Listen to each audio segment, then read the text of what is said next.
should really be like more attentive when it comes to certain boss kills, because obviously, yeah. But it is what it is. I mean, both runners agreed to do a redo, so here we are. Obviously, both runners having true reset.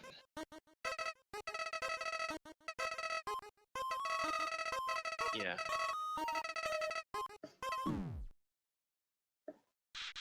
So,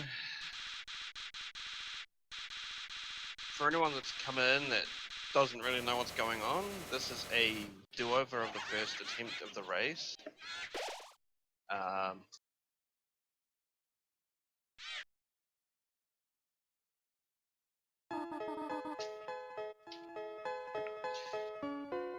Because there was actually a bit of an incident that happened in the previous race that meant, well, one runner missed an encounter that basically aborted the run, and another runner died, so we're resetting.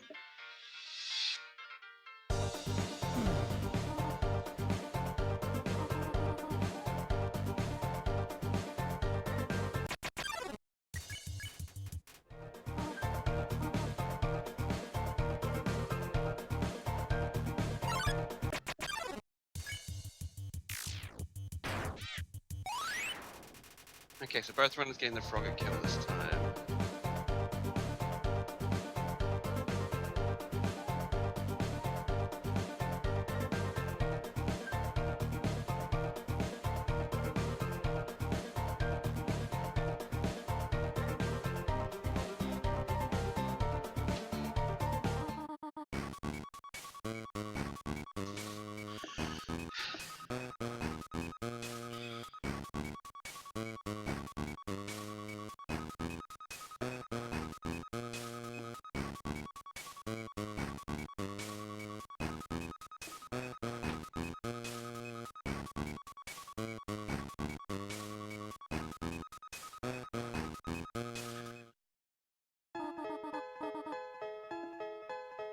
I mean, I guess at the end of the day, really, as long as both runners agreed to a do-over, then there shouldn't be any real problems with that. But yeah, so we're back to grinding again because, yeah.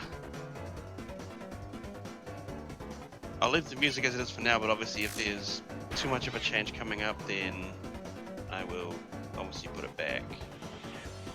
And it looks like Laurie's getting good RNG at the moment with the double wins and start. Barely getting a 3-turn on that Frogget, so that's going to put him back a little bit.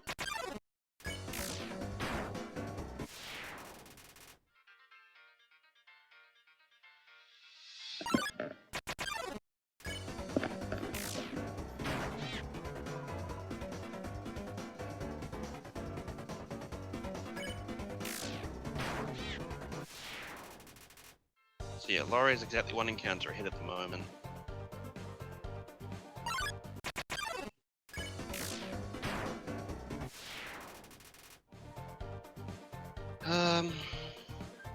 Yeah.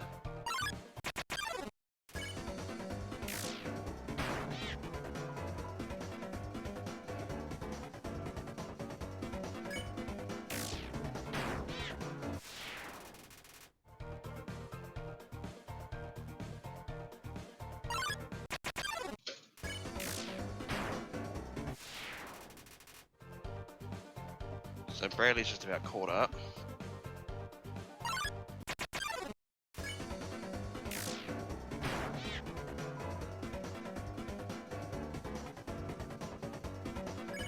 Both runners basically neck and neck at the moment, so...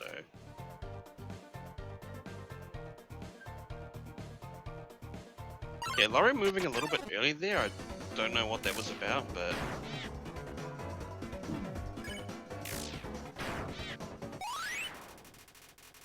Oh, getting a 3-turn there as well, that's unfortunate.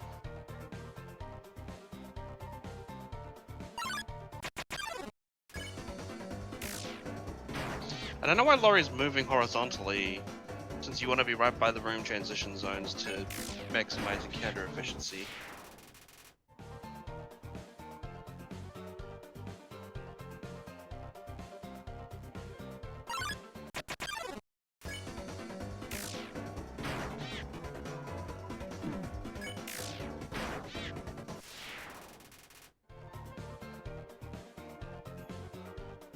What's... Okay. Going for a safety save there. It's kind of out there.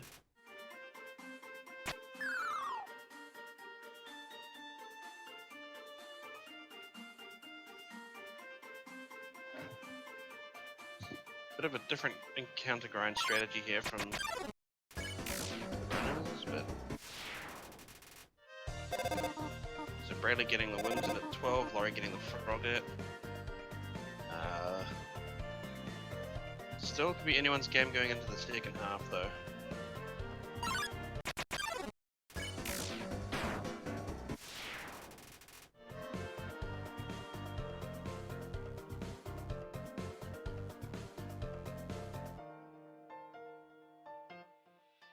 So Bradley better start his second half ruins.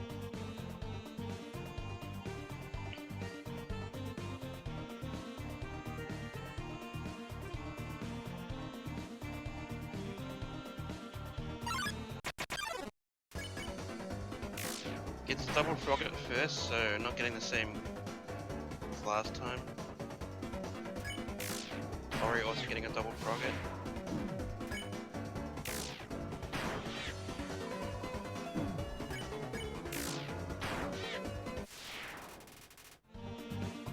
So both runners will be at 15 after.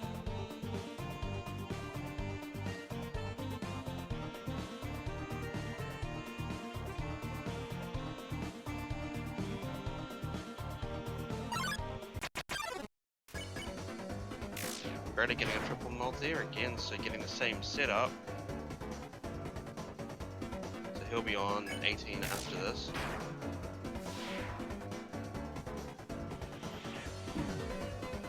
Laurie getting a frog win, but taking the frog at first, which does lose a little bit of time.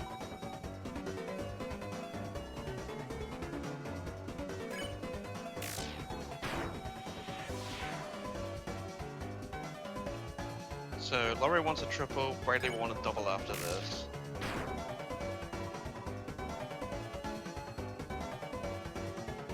And actually if Laurie gets a triple here, that'll put her ahead of Bradley. Since step counter is going to be lower for Laurie than it is for Bradley, since they're at 17, not 18. And Laurie gets the triple, wow. So this run already looking a little bit better for Laurie, and about similar if not a bit worse for Bradley at the moment.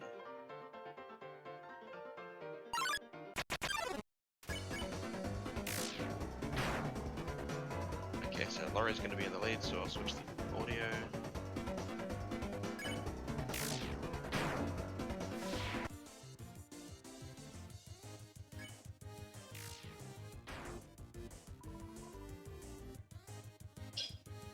I know it's not by much, but then again.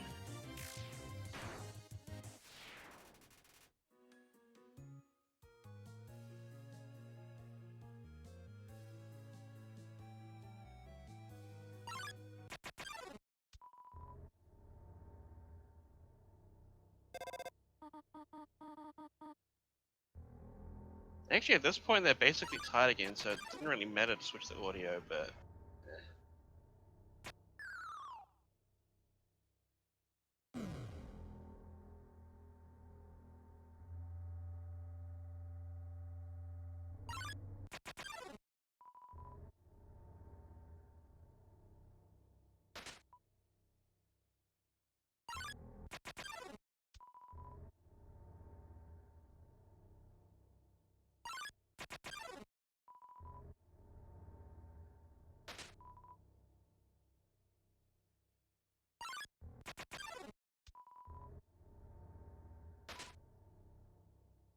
So that's actually really close getting out of ruins now.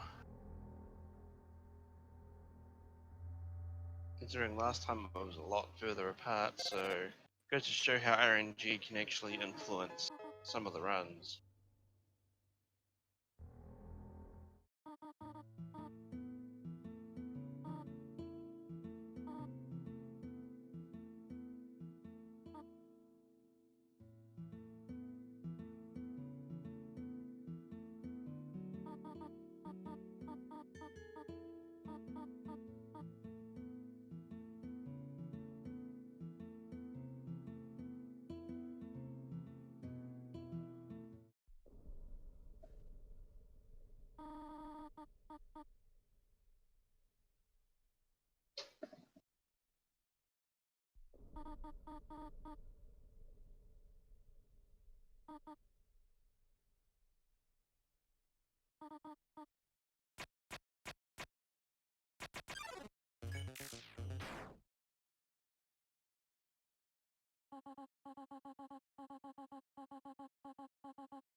So Bradley just got an 1105 ruins, and this is probably going to be about an 11. So there's a 7-second difference at the moment between the runners, which, all things considered, isn't really too bad. Also, I should probably mention as well that I don't know if Laurie grabbed the pie, but both runners will be grabbing a heal item later on, the instant noodles, which is basically a full heal against Sans. Most of the higher level runners, they actually don't opt to get the pie because it loses time overall. How do Geno speedrunners do it? It's not easy. It's one of those things like we have no emotion. I mean, I wouldn't say we as a collective have no emotion. I mean, eh.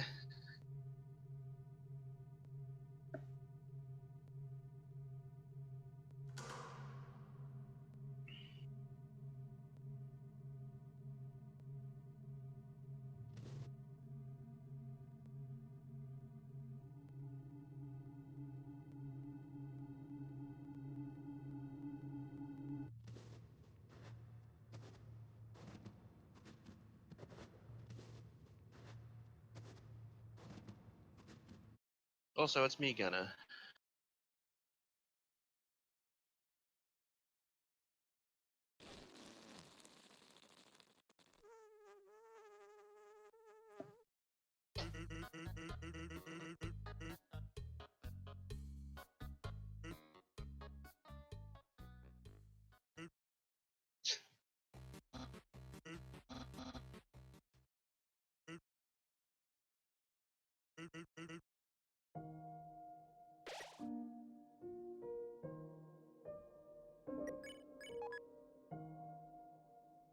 Okay, so we're gonna restart this node and grind again, and hopefully this time nothing happens to either of the runners.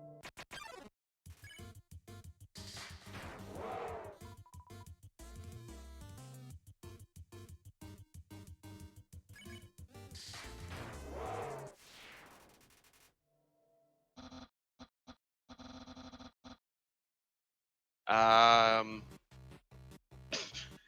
was gonna say, Laurie, layout? This run has everything.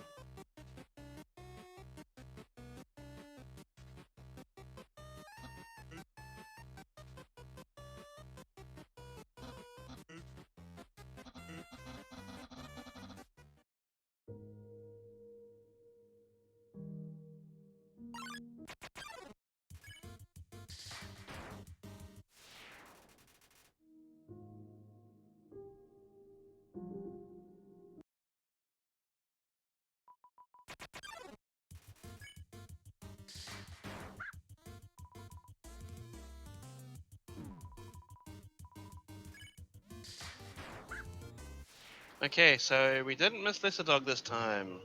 So, no more do-overs. Well, hopefully, assuming both runners don't have any issues. So did Laurie just...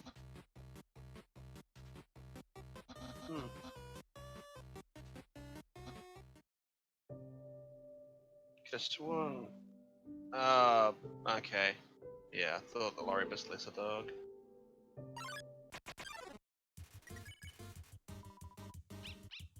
So it's gonna lose a little bit of time there.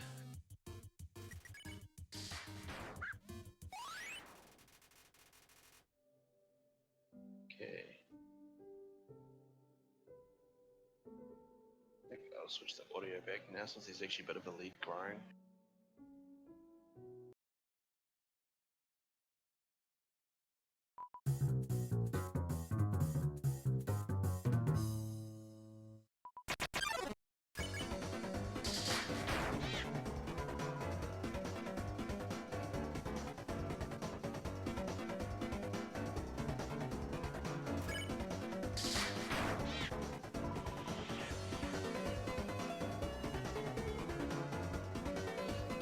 Yeah, ice stops the step count from going up because you're not technically walking across it.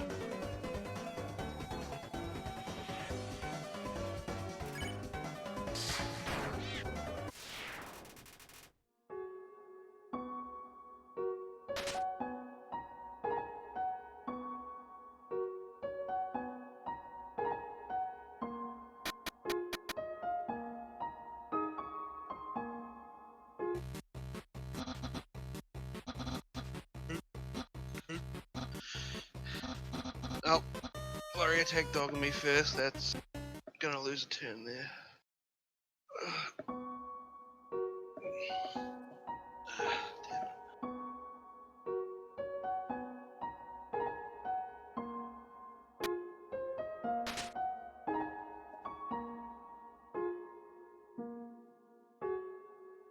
So I guess now that the run's going on as normal,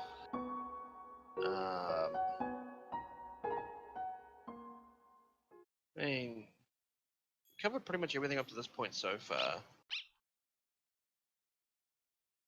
mean, there's nothing really.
So the reason why we actually transition out of the bridge room is we don't want Sans in the room, otherwise he basically blocks off all our encounters.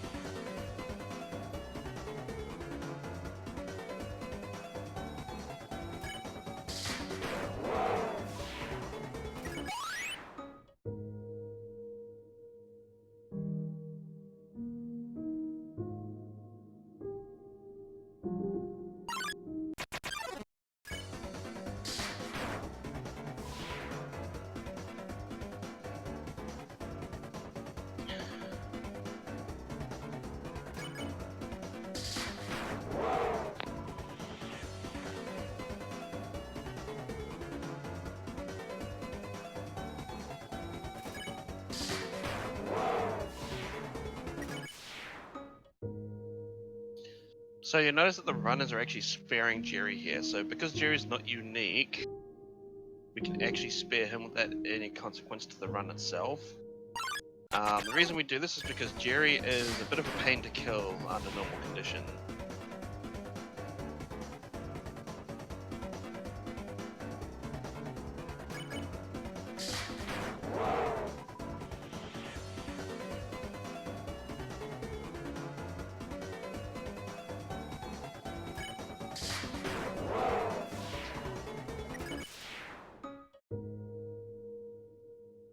So now we get to 16 here, and we do this by just grinding at this very area. Shit, I'm tired. Speedrunners hate Jerry, yes. What's the deal with Jerry? Jerry has high defense, which means he's annoying to kill, so we try and avoid that if we can.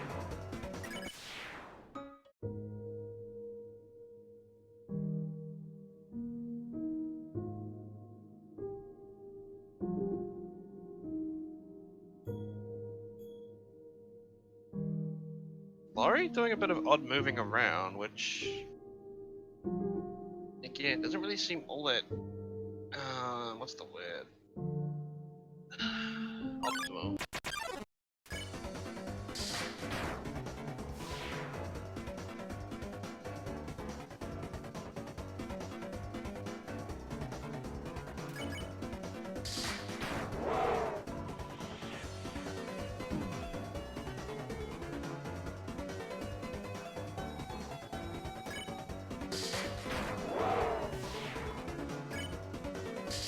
Oh, so Bradley has to kill Jerry here, which is unfortunate. If Laurie's on the right kill count and doesn't get a Jerry kill here, this might give them a bit of a time save.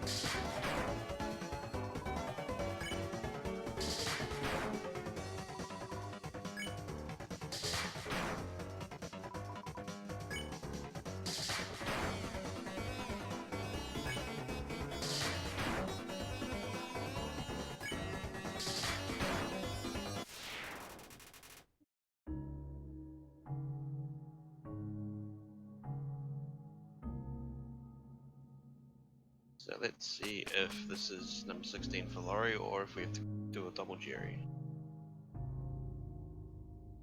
Oh, never mind. Oh, okay. No, I thought that was weird.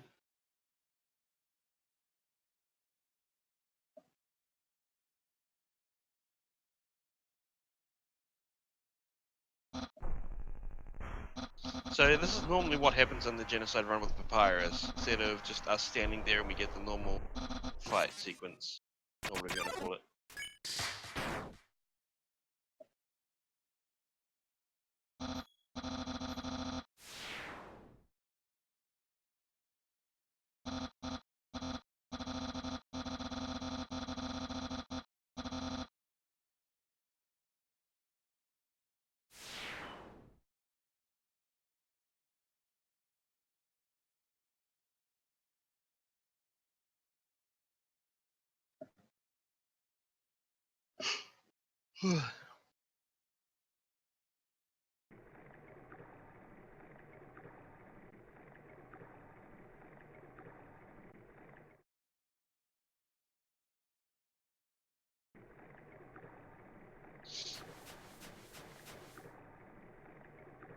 Okay, Laurie done with Jerry now, so it's going to be them going through to Snowden.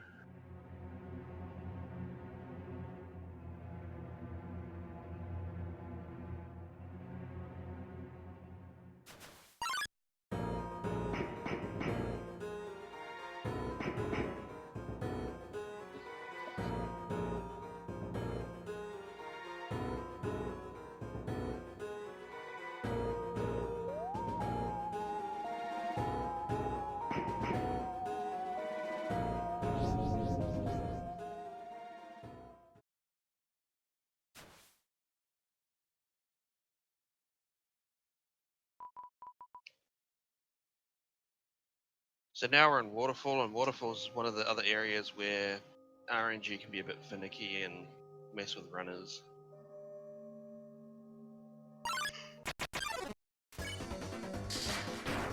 So Brad is going for the Aaron kill here, which most runners don't go for because it's actually lower than going for the Washer. But again, this is one of the areas where it's kind of a grey area on what's really optimal and what isn't.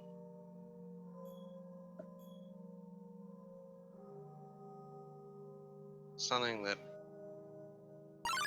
probably, if we went over it and actually tried to look at it in a more optimizational sense, it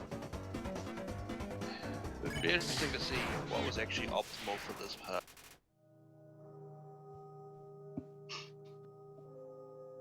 Sorry, I didn't actually get too much sleep, so I'm kind of low energy at the moment.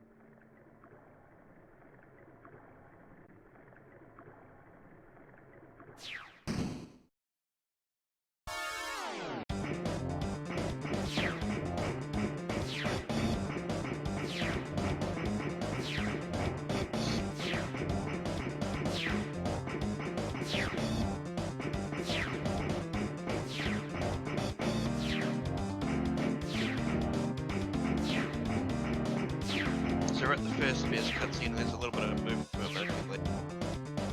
Where the spears are hit.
So we're going to pick up the next weapon of the run here, which is the ballet shoes.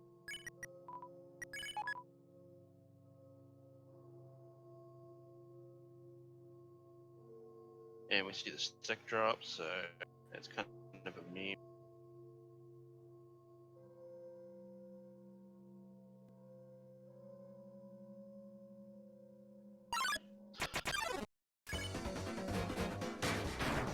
And Bradley getting the single wash tour there, so that's probably the second most optimal encounter yet. First being double mold.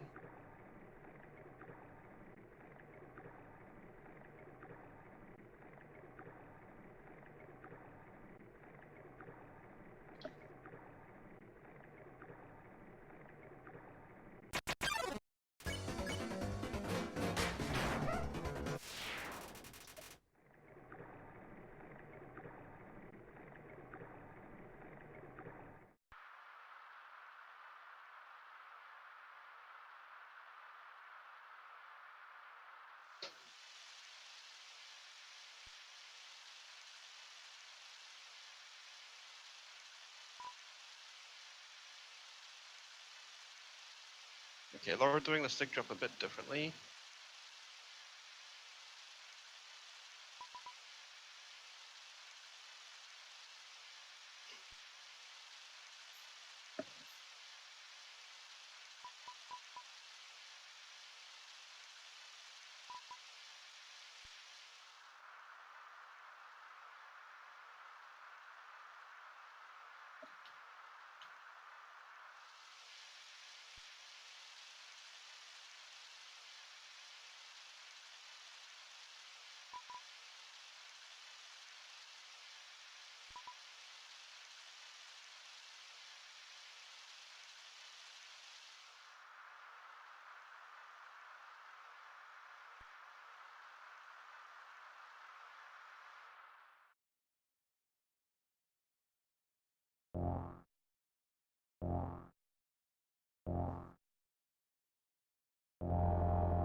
So that's the first half of the waterfall grind at Brown. There's a few mini boss kills that we have to get, and then we start the second half grind after that.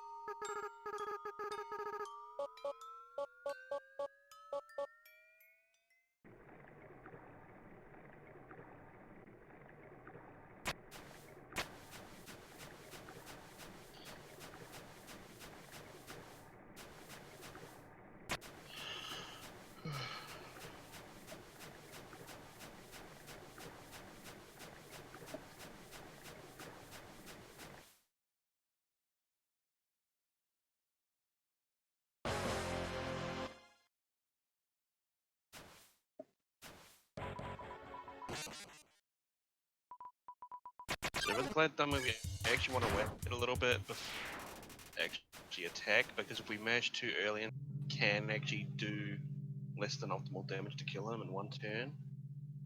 Otherwise, normally it's just an instant one hit like a Whimsin.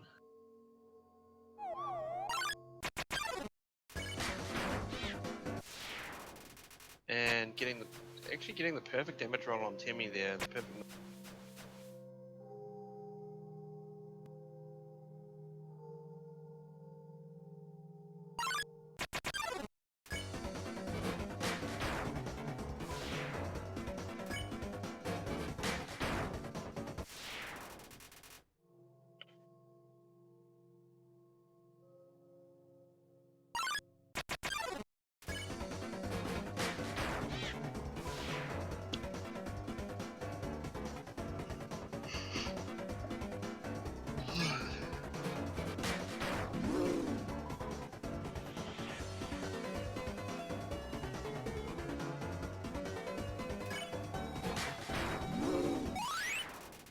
Okay, so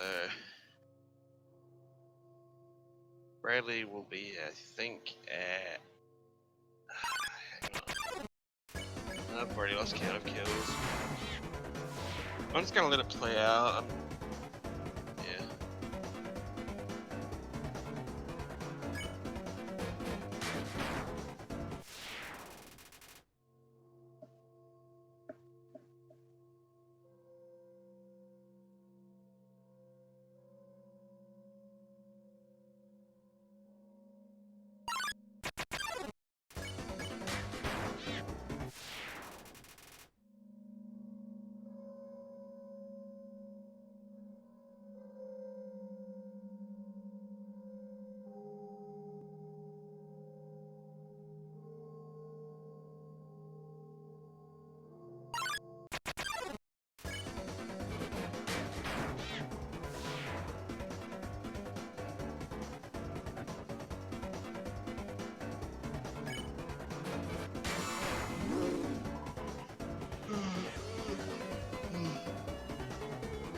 Bradley getting a lot of errands there, which. And Laurie two-hitting a mold small, which. Yeah, there's a little bit of time there.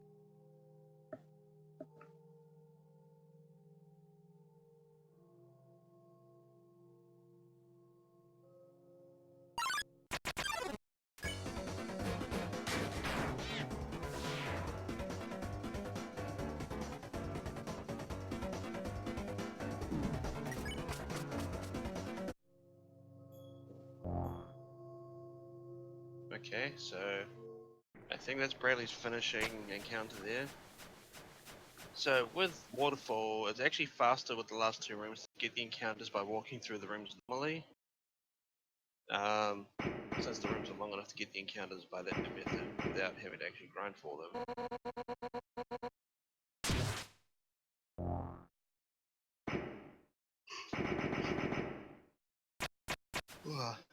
Laurie getting a whiff on the mold dig, unfortunately.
And now we have one of the two boss fights that actually, I guess, require action.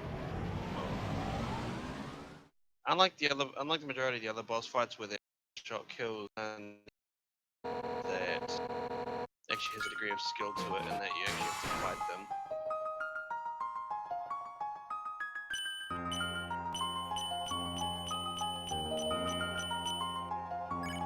And there's also a trick called Undyne Quick Kill, which if you get enough critical hit on Undyne within enough turns, you can actually save a turn on the fight. Okay, and I think Laurie's finished Waterfall as well.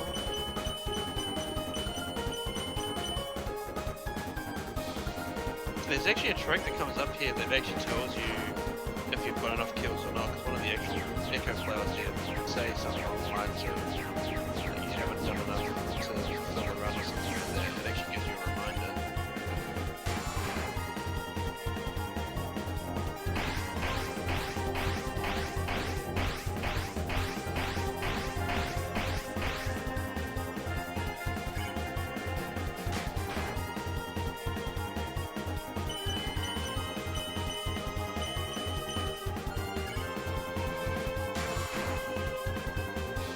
So the other thing is you actually don't want to get hit by Undyne here, but take damage on actually slows your attacks down.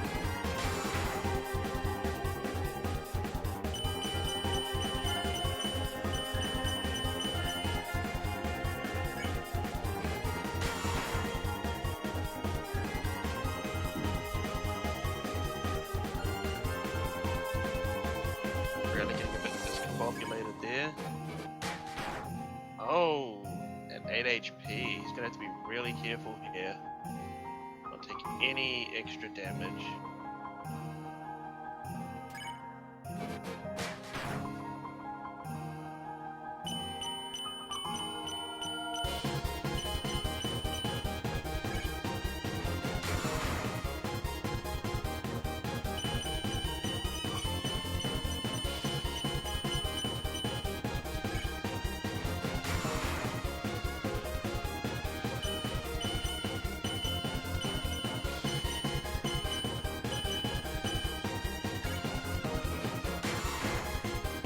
So Bradley's not going to get a quick kill, just hope he has to survive this attack and not take a single hit. Ooh, and he just makes it.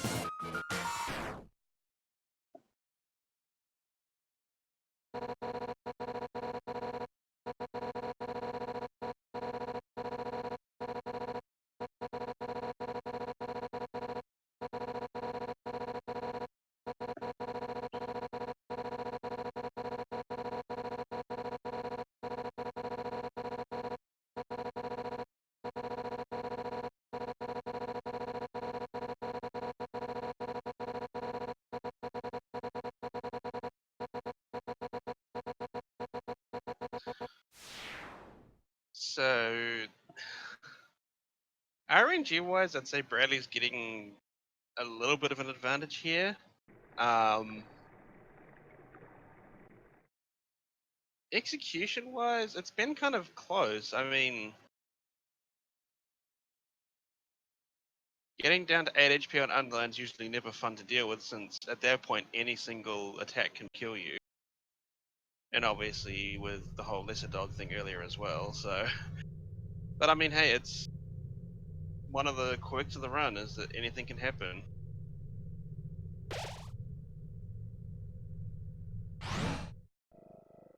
So I think Brady's going to go for the pan skip here, which, if it actually works, I'll explain it, I guess. Either way, I'll explain it, but see how this goes.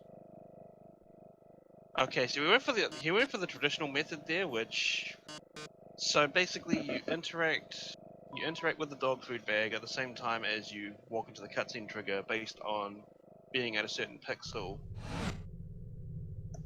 And if you basically interact with the dog food bag at the same frame as interact with cutscene, you overflow the dog food bag, which allows you to move around and obviously acquire the ability to get the noodles from the fridge while in the cutscene. And the way the overflows work with items is you also usually get an option to pick up the next available item in the loot table for that area, the next item being the burnt pan.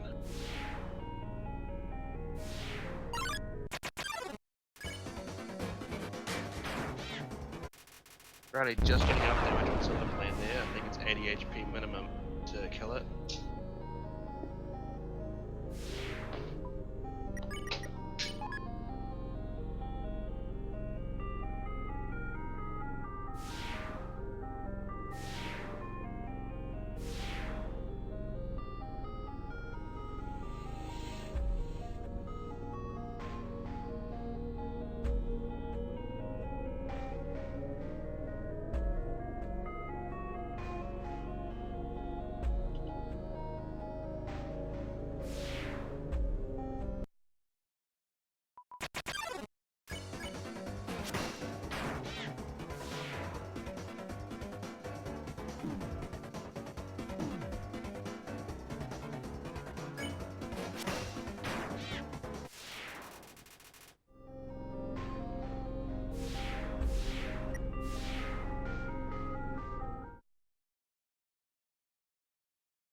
So Laurie about to do the lab cutscene as well, but I believe they go for the gun traditional.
So we have Muffet dead now because that's a thing.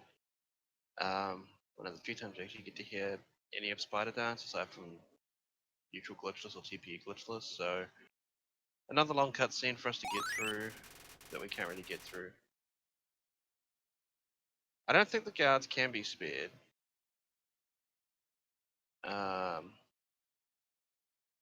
Yeah.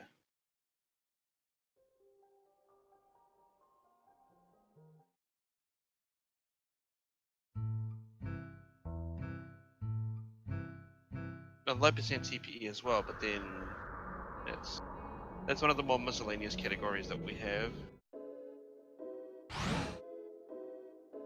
And now we have core grind, so this is the other big run killer apart from ruins. So the first 9 kills that Bradley will get are scripted. And obviously this part of the run is where efficiency is important.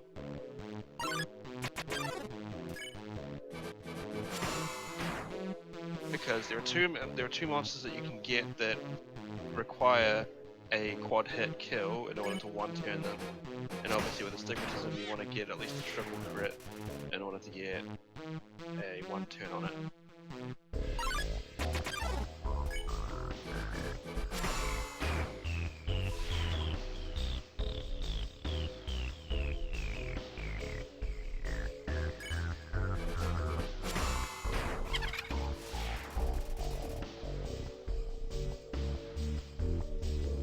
So at the moment, Laurie's not too far behind, but obviously this can all depend on how core RNG goes for both runners. Obviously if Bradley gets screwed by RNG here, then that could mean that LaurieDBunnykins would actually be able to take back the lead. Oh, but unfortunately doing it early on Muppet there is a bit of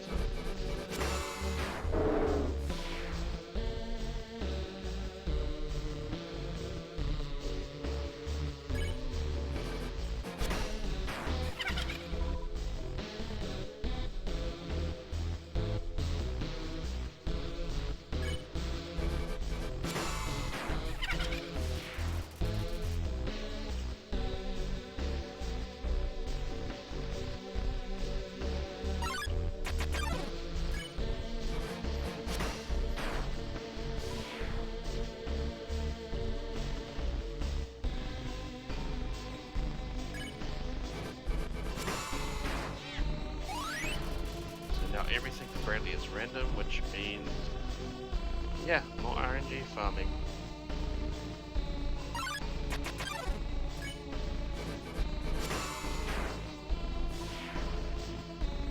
Yeah, we save Warrior's Path for the final kills because they're all scripted and it's faster to get it that way rather than grinding.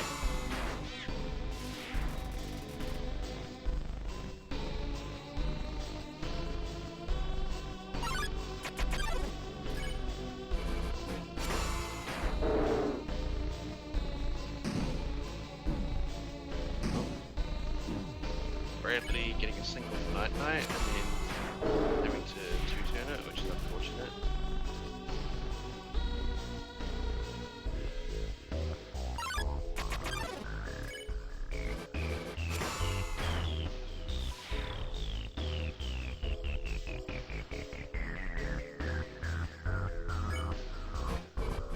Yeah, pretty much. I'm not gonna catch up. Well, we don't know yet. I mean,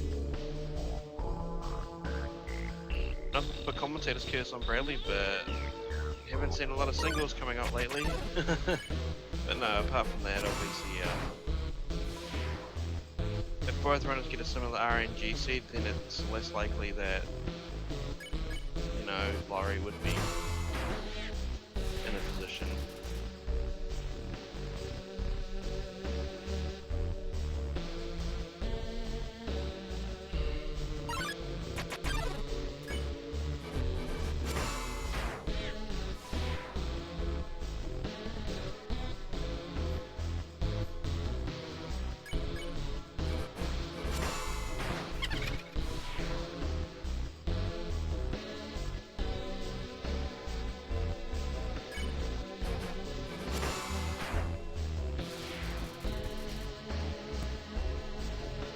So again, yeah.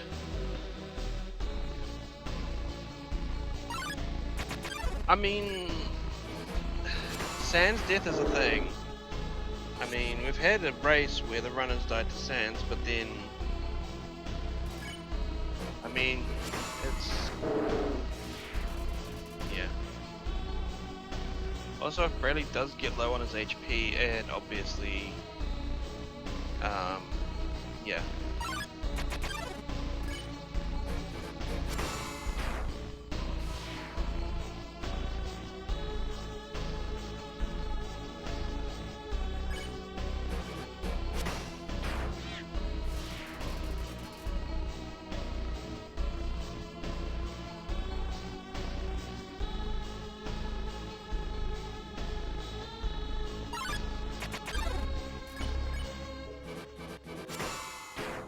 Oh, we get a quad on the Night Night, but can he do it on the Magic?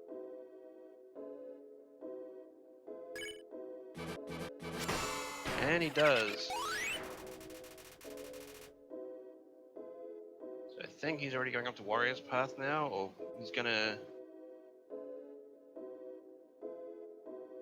Oh, no, he's gonna grind for one more encounter here, and then he's gonna go up to Warrior's Path.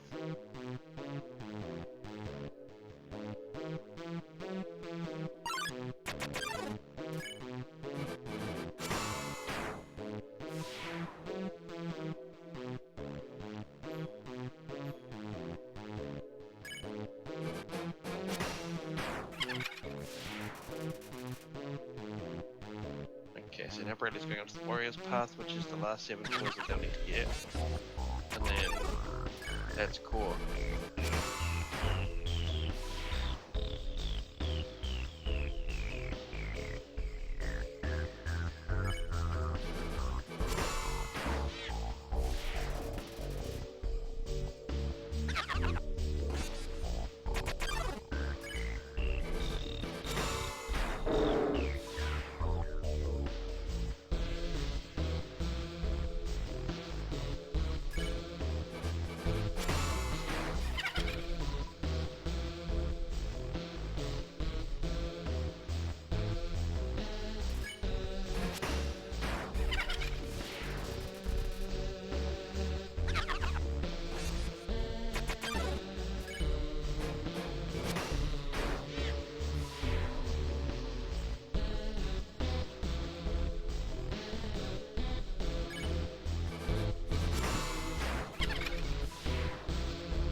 So we have Bradley going back to basically kill Metaton Neo because they've already exhausted the counter for the core grind.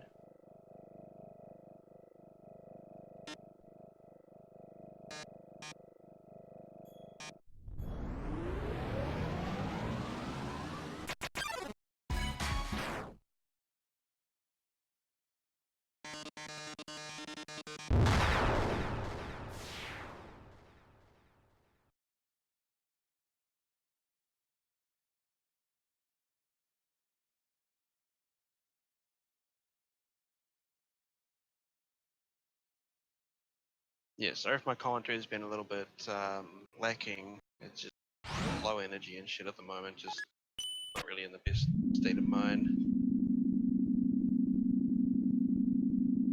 I mean, you can get through without warriors. You can get through without warriors path, but just grinding the extra encounters takes a lot longer than it's worth.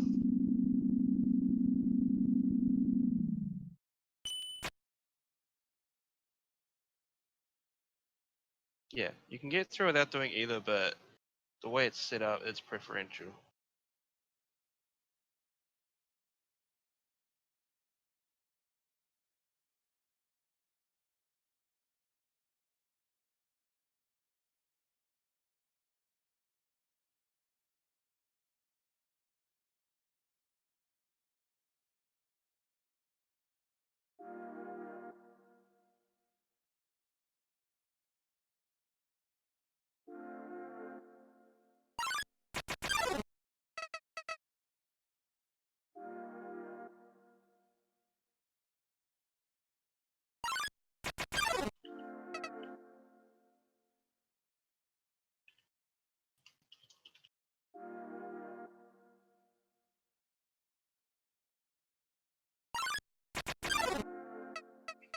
So now we're at Flowery Tail, and that's just random mashing, unlike Monster Tail, which is unskippable.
Let's see if Bradley...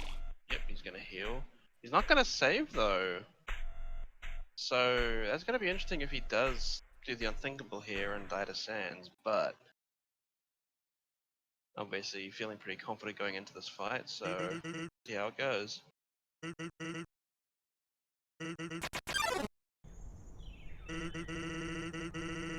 I mean, you can argue nothing risked, considering he's got the noodles, but honestly, it'd be interesting to see what happens. Barely hit damage here.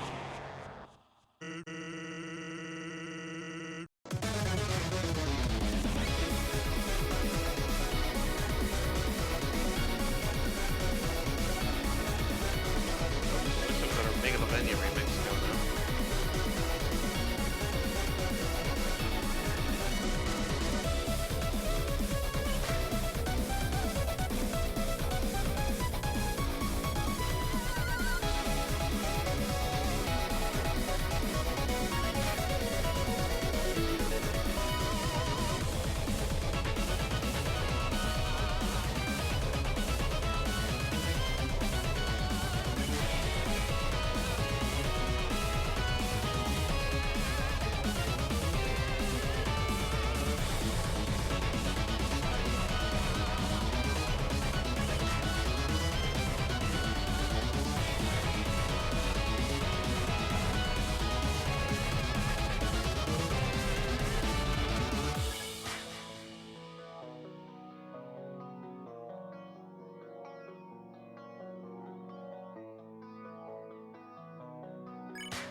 Is he gonna heal at the midway point or is he gonna risk it? Because ideally you'd want to heal at the midway point since there's no loss of turns here.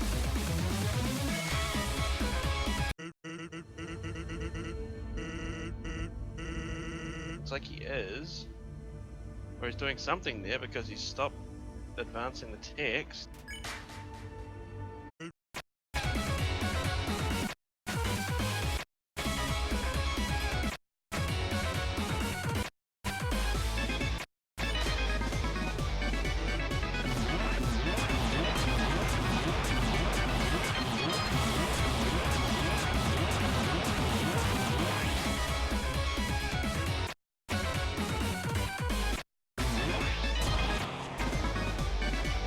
Anything can happen still.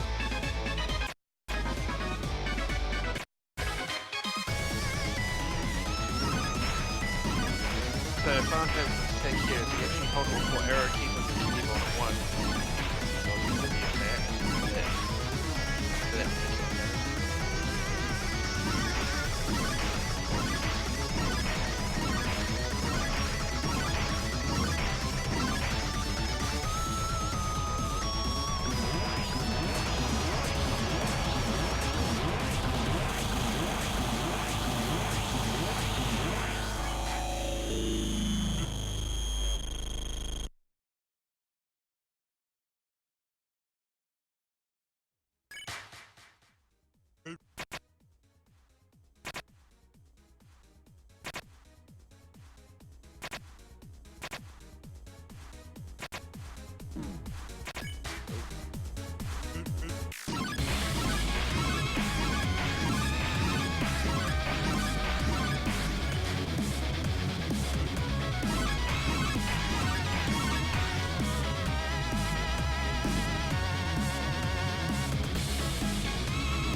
Final attack. Really can make it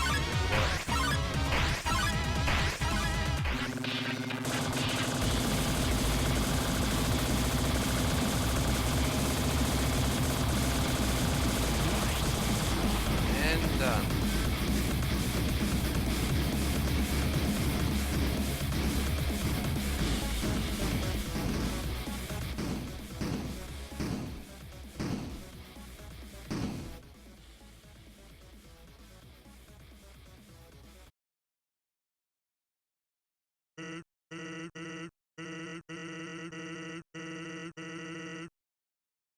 So now we wait.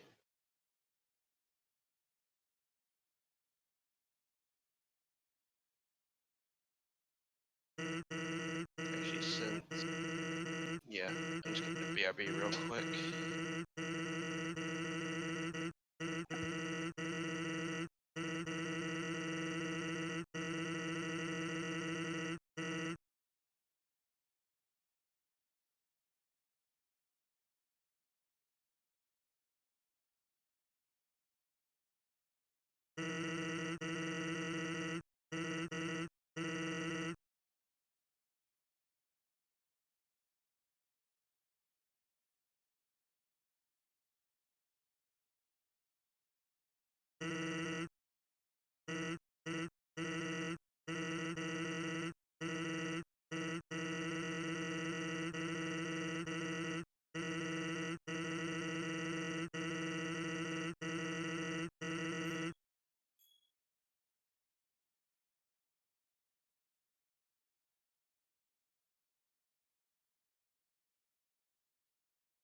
Okay. So it looks like Laurie stopped their timer, so I'm assuming that...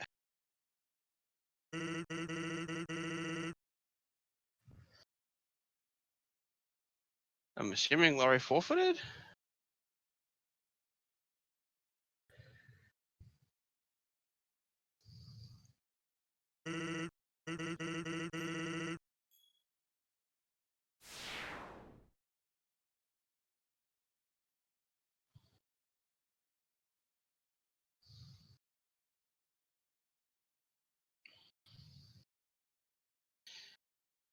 Okay, that's unfortunate.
So now we have the final cutscene.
So time's coming up for Bradley at the end of this text box, which 108 flat.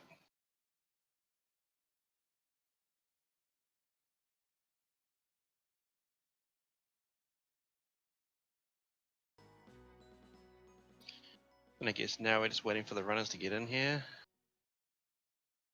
for any post-match comments or whatnot.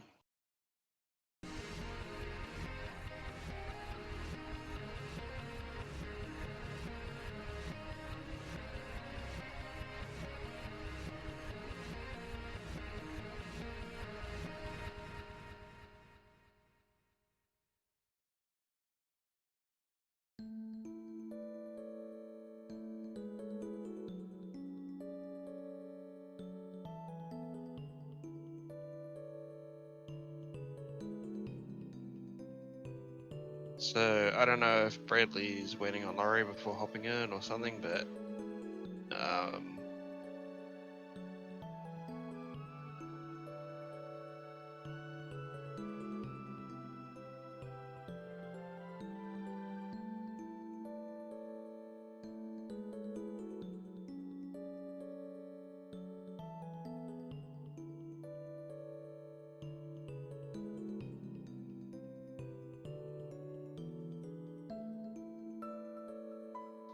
I don't know if Laurie's hopping in or not, but Bradley, if you want to hop in for an interview, we can do that.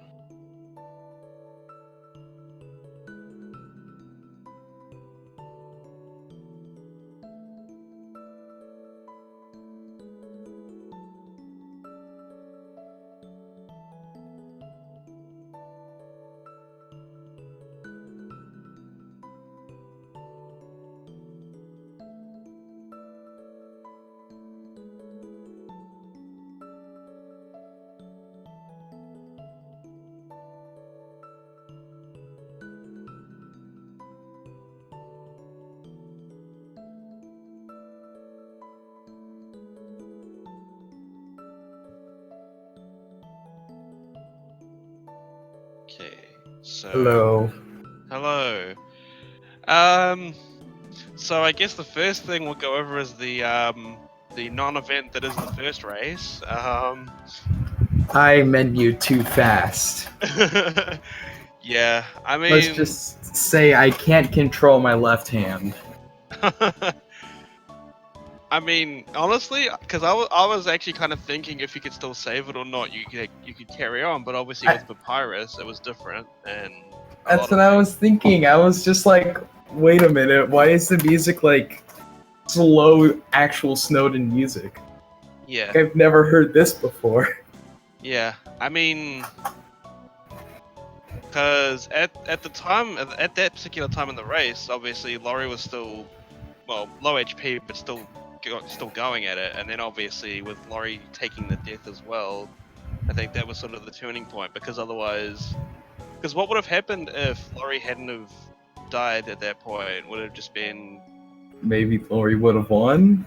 yeah. I mean, it's kind of a great area, but I mean, because both runners agreed to do the do-over, so can't really argue with that. And obviously, being 20 minutes into an hour-long run, it's not really too much of a hassle. Yeah. And then obviously the second run, a few jitters there. I saw with Undyne and obviously being at 8 HP. My heart was pounding. I was just sitting there thinking, is the unthinkable going to happen again? Is there going to be like some sort of mishap? Put it bluntly, I don't know. I mean, Yeah, that was, I golded core. I don't know how. I mean, I was popping off with quads. Like, that was probably the most I've ever hit in core. No, my dad just said big hug coming. No, not again.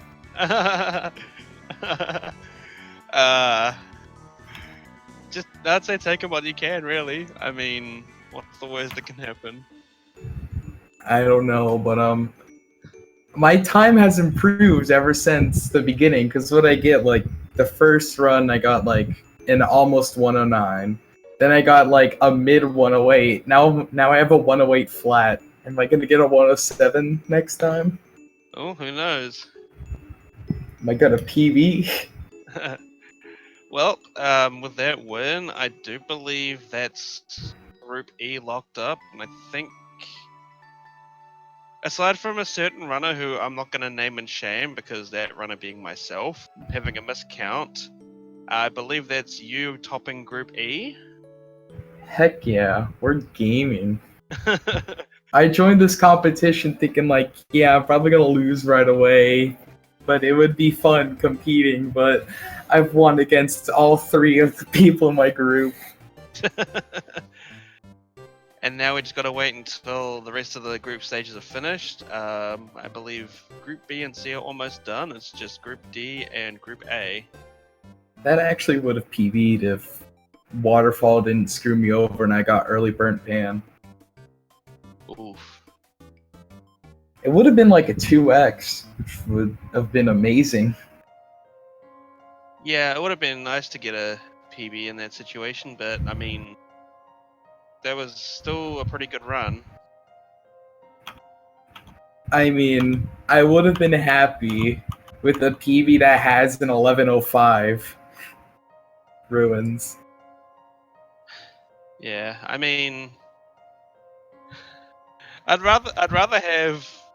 I mean, as silly as this sounds, I'd rather have a 11-minute ruins to compare to than a 9-minute 50 ruins because 9-minute 50 ruins is harder to get PB time save on because obviously there's Yeah, not. the first run before I made that mistake, I got like 10 Whimsons. That was actually a good ruins.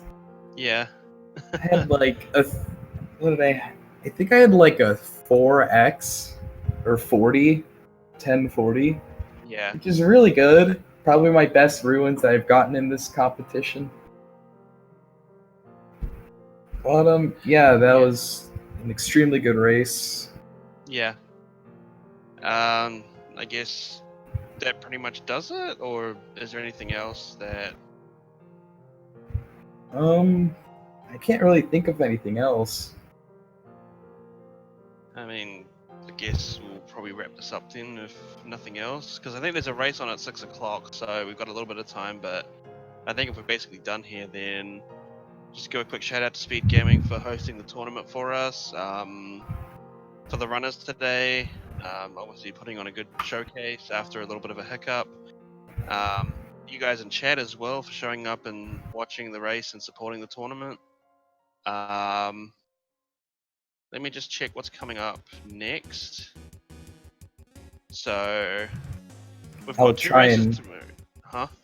I'll try and make the other race, but I highly doubt I will.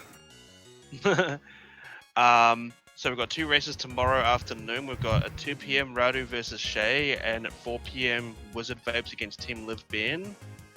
And then about a week away, we have Potato against Silver in their group match. Ooh.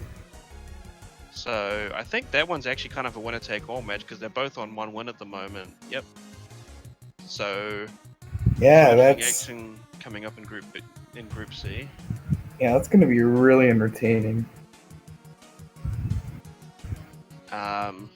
Obviously there'll be more races coming up in the meantime as well. So if you like what you saw today, obviously, do feel free to come back and watch more of the races when they come up. Otherwise, yeah, I guess, again, thanks SpeedGaming for having us, and thank you guys in chat for coming along to watch. And I guess that's about it, so we'll wrap things up. Alright. And that's it, I guess. I'll see everyone at a certain time. I'll see you guys later, hopefully. See ya.